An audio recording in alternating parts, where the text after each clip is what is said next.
Hello दोस्तों, स्वागत है आप सभी का हमारे यूट्यूब चैनल टारगेट जुडिशरी में। आज हम भारतीय संविधान के बारे में और संविधान निर्माण की प्रक्रिया से संबंधित कुछ महत्वपूर्ण तथ्यों के बारे में जानेंगे। सबसे पहले हम संविधान की परिभाषा को देख लेते हैं।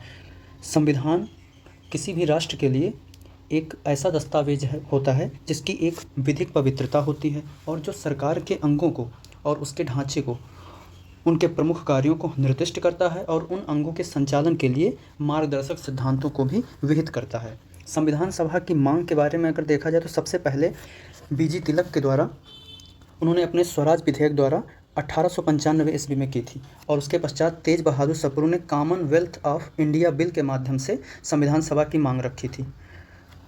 पंडित मोतीलाल नेहरू ने भारत के लिए अलग संविधान सभा तथा भारत के लिए डोमिनियन स्टेट की मांग को नेहरू रिपोर्ट के माध्यम से 1928 में रखा था।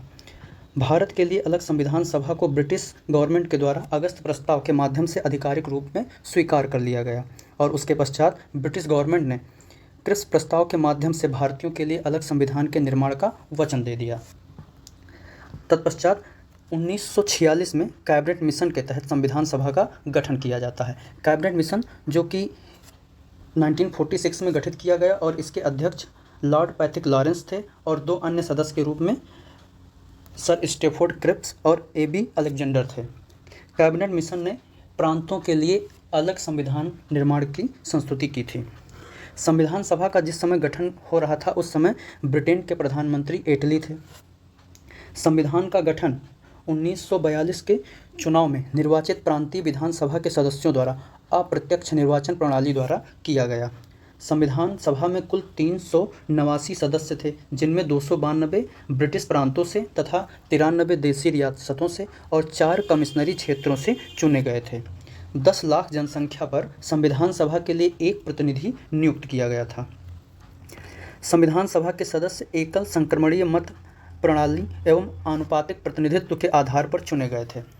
संविधान सभा में कांग्रेस के निर्वाचित सदस्यों की संख्या 208 थी, जबकि मुस्लिम लीग के सदस्यों की संख्या मात्र 73 थी।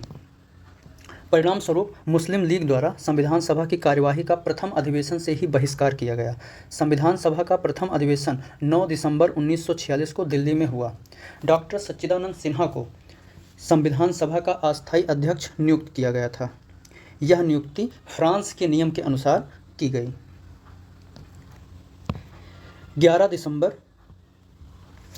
दिसंबर 1946 को हुई बैठक में डॉक्टर राजेंद्र प्रसाद को सर्वसम्मति से संविधान सभा का स्थायी अध्यक्ष चुन लिया जाता है तथा BN राव को संविधान सभा का संवैधानिक सलाहकार भी चुन लिया जाता है। प्रोफेसर हरेंद्र कुमार मुखर्जी एवं VT कृष्णमचारी को संविधान सभा का उपाध्यक्ष चुन लिया जाता है। संविधान सभा की मुद्रा यानी सील के रूप में हाथी चिन्ह को चुना गया। 13 दिसंबर 1946 को पंडित जवाहरलाल नेहरू द्वारा संविधान सभा में उद्देश्य प्रस्ताव प्रस्तुत किया जाता है। यह डेट बहुत ही इम्पोर्टेंट है, 13 दिसंबर 1946। उद्देश्य प्रस्ताव को संविधान सभा ने 22 जनवरी 1947 को स्वीकार कर लिया। 4 नवंबर 1948 को डॉक्टर BR अम्बेडकर ने संविधान का अंतिम प्रारूप संविधान सभा में पेश किया।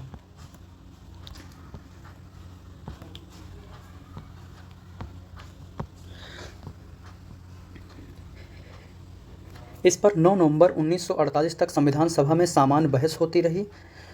संविधान सभा का द्वितीय वाचन 15 नवंबर 1948 से प्रारंभ होता है और 17 अक्टूबर 1949 तक चला। यह सबसे बड़ा वाचन था। इस दौरान 7,653 संशोधन सुझाए गए, जिनमें 2,473 पर संविधान सभा में बहस होती है। संविधान सभा में तृतीय वाचन 14 नवंबर 1949 से प्रारंभ हुआ, जो कि 26 नवंबर 1949 तक चला। डॉक्टर BR अम्बेडकर ने एक प्रस्ताव प्रस्तुत किया जिसमें यह कहा गया कि संविधान सभा द्वारा निर्मित संविधान पास किया जाता है। यह प्रस्ताव 26 नवंबर 1949 को पास हो गया तथा इस पर 284 सदस्यों ने हस्ताक्षर किए, जिनमें 8 महिला सदस्य भी शामिल थी।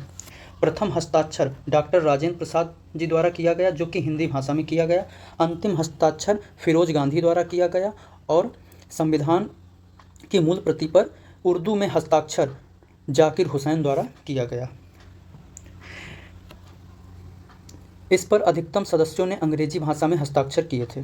26 नवंबर 1949 को संविधान स्वीकार कर लिया गया तथा मूल संविधान में एक प्रस्तावना, 395 अनुच्छेद, 8 अनुसूचियाँ, जो कि साथ में 22 भाग ये समाहित थे। वर्तमान समय में हम देखेंगे तो एक प्रस्तावना होगी, साथ में 22 भाग होंगे और अनुसूचियों की संख्या 12 हो जाएगी।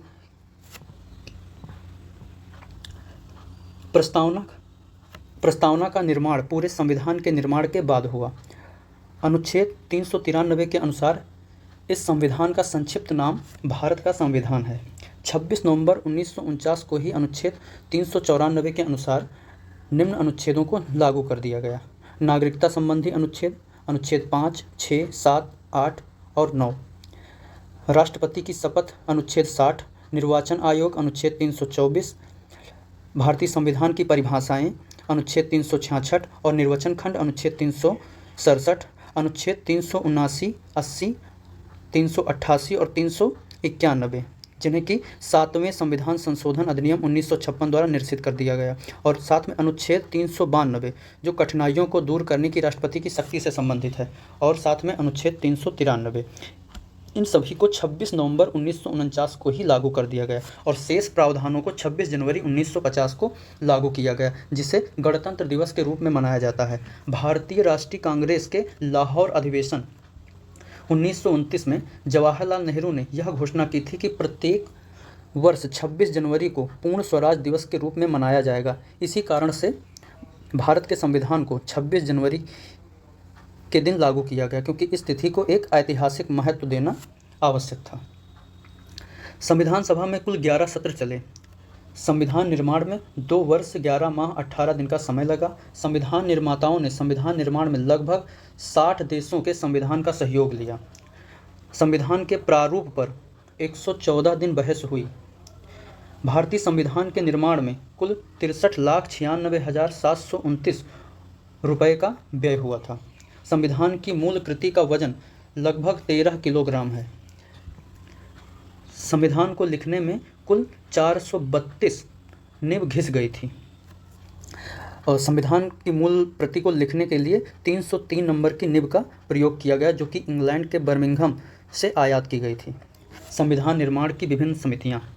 सबसे पहले हम देखते हैं प्रारूप समिति को। प्रारूप समिति के अध्यक्ष डॉक्टर B.R. अम्बेडकर थे। सदस्य के रूप में 6 अन्य सदस्य थे, जिनमें श्री N. गोपाला स्वामी अयंगर, दूसरे अल्लादी कृष्णा स्वामी अय्यर, तीसरे थे Mohammad Sadulla, K.M. Munshi, B.L. Mittal. B.L. Mittal कुछ ही समय के लिए रहे और बाद में ये हट गए थे और उनके स्थान पर M. माधव राव को नियुक्त किया गया। D.P. खेतान जी की मृत्यु हो जाती है। इसके पश्चात T.T. कृष्णमचारी को इनके स्थान पर नियुक्त किया जाता है। अन्य समितियों में हम देखते हैं तो संघ संविधान समिति। इस समिति में कुल 15 सदस्य थे। अध्यक्ष पंडित जवाहरलाल नेहरू थे। प्रांतीय संविधान समिति सदस्य 25 सदस्य थे इसमें कुल, और अध्यक्ष के रूप में सरदार वल्लभ भाई पटेल थे। मूल अधिकार एवं अल्पसंख्यक समिति, इसमें कुल सदस्य 54 थे। अध्यक्ष सरदार वल्लभ भाई पटेल थे। कार्य संचालन समिति, इसमें कुल 3 सदस्य थे, जिसकी अध्यक्षता डॉक्टर राजेंद्र प्रसाद द्वारा की गई। राष्ट्रीय ध्वज से संबंधित तदर्थ समिति, इसके अध्यक्ष डॉक्टर राजेंद्र प्रसाद थे। उच्चतम न्यायालय पर तदर्थ समिति, इसके अध्यक्ष S. वर्धाचारी जी थे।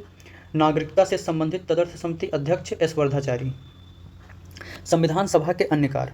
संविधान सभा द्वारा निम्न को स्वीकार किया गया: राष्ट्रीय ध्वज को 22 जुलाई 1947 को, राष्ट्रगान को 24 जनवरी 1950 को और राष्ट्रगीत को भी 24 जनवरी 1950 को स्वीकार कर लिया गया था। संविधान सभा ने भारत की राष्ट्रमंडल की सदस्यता का अनुसमर्थन किया। संविधान सभा द्वारा ही 24 जनवरी 1950 को डॉक्टर राजेंद्र प्रसाद को भारत का प्रथम राष्ट्रपति निर्वाचित किया गया। मूल संविधान हस्तलिखित था, जिसे प्रेम बिहारी नारायण रायजादा द्वारा इटैलिक पद्धति में लिखा गया। संविधान की मूल प्रति को शांति निकेतन के चित्रकारों, जिनमें नंदलाल बोस तथा राम मनोहर सिन्हा प्रमुख थे, द्वारा सजाया गया। संविधान की हिंदी कृति वसंत कृष्ण वैद्य द्वारा लिखी गई। Doctor B.R. अम्बेडकर को भारतीय संविधान का जनक कहा जाता है। Thank you for watching this video.